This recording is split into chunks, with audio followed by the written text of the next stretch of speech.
Hey everyone, Zain with you, and today we'll show you how to install GMSCORE in Android.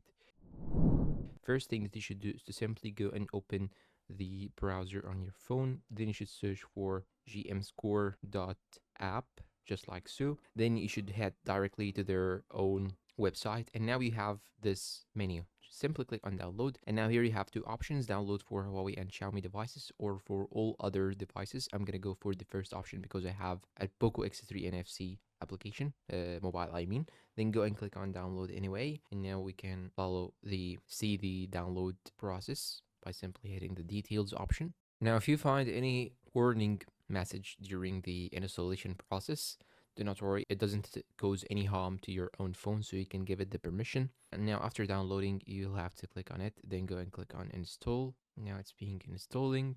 And now here you have it, you just have to click on open, and now you can use it freely. Now we can go to Google accounts and add the Google account of yours. And that is it. This is how you can actually install the GMSCORE on your phone. I hope this video is useful to you all, guys. And if you find it helpful, please support us with like, subscribe, comment, share. Thank you for watching, and goodbye.